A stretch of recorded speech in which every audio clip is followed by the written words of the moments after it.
my job was to get the story, so I went out to get the story. And the more obstacles they put in my way, the more I sort of got determined to get it. But you pay prices, and in the real world you don't always get the story quite as easily as you'd like to.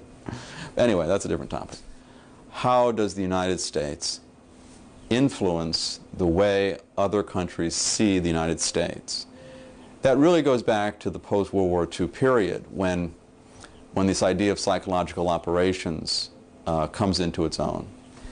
And you had then this legendary American CIA man called, his name was Ed Lansdale. And the idea that he had was that you study the weaknesses of different cultures, and you determine what in those cultures you can exploit to make them do what you want, whether it be to like the United States or whether it be to stop rebelling against whoever was in charge. Basically all across the world, as the United States moves in and tries to influence a population, it's done two ways. One with information, sort of white propaganda, and then also with more black propaganda. That is, the weaknesses of a society are spotted, its prejudices, its feelings about its superstitions are used to help advance whatever the American cause is in that situation. So when it came to Nicaragua, one of the goals is to how do you raise the negatives, as we say in domestic politics, for your opponents? How do you make the Nicaraguan people dislike a Danny Ortega? Any politician makes mistakes. He's going to bumble this and fumble that. That's just how it works. But if you've got a very strong and sophisticated, well-financed adversary that seizes on each one of those and can make a big issue out of it, it hurts you. It wears you down. It makes you look foolish. And part of this is, how do you build ridicule? How do you make ridicule work effectively in a political framework? So if you can make fun of someone buying glasses. Now, one might say, well, so the president of Nicaragua bought a few pair of glasses, designer glasses even.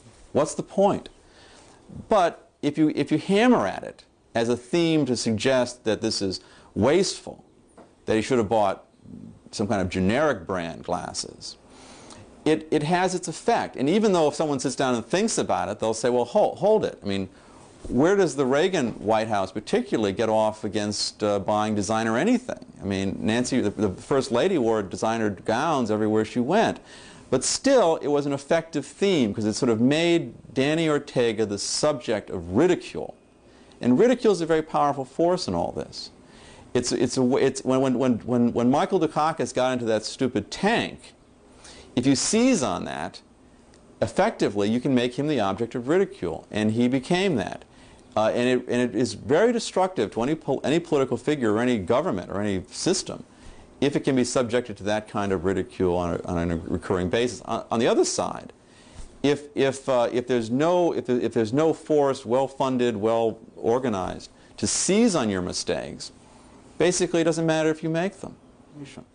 The main goal of it is how do you get the American people to rally behind President Reagan's policies in Central America.